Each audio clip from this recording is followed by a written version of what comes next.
munaasabadani oo lagu shaacinayay bilowga ololaha talaalka ee booliyada ee maalinta Britoola lagu wado inuu ka bilaabo magaalada Burco iyo gobolka Togdheer ayaa waxa ka soo qayb galay dalada UNITA oo qaabilsan wacyigelinta talaalka. xalfadani ayaa waxa soo qaban qaabiyay wasaaradda caafimaadka ee gobolka Togdheer, maamulka gobolka iyo sidoo kale mas'uuliyiinta dalada UNITA iyo dadweynaha kale.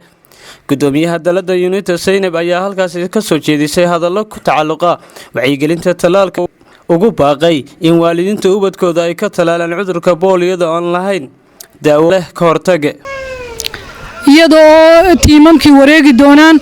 annagu haddaanu nahay UNITA wacyigelinta ayaanu nahay.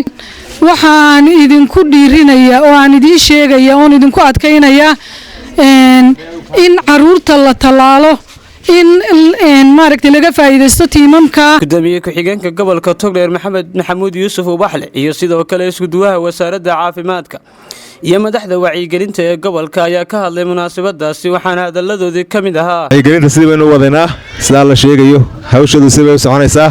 waalidiinta iyo dadka kale mas'uuliyiinta waxaa laga codsanayaa inay si adag uga qayb galaan. marka xoogay jadacaaba iyaduna jirto oo hareeraheena ah inkasta aanay badnayn runtii. marka iyada qudheeda waxaa loo baahan yahay in laga wacyigashanaado in carruurta la talaalo. waxaan kula talinaynaa oo u soo jeedinaynaa dadweynaha, hooyooyinka, waalidiinta, aabbayaasha inaad u diyaargarowdaan oo ka faa'iidaystaan fursaddaasi lana shaqaysaan howlwadeennada caafimaad ee idinku iman doona guryihiina.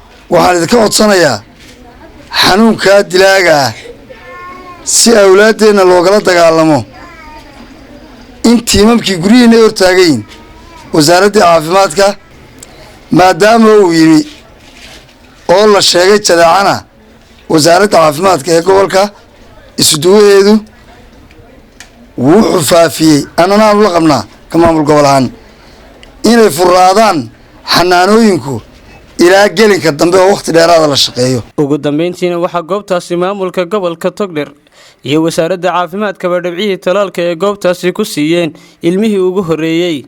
waa Khadar Cabdirasaaq Saleebaan, Khadar Hanad, Adwanaag News, magaalada Burco.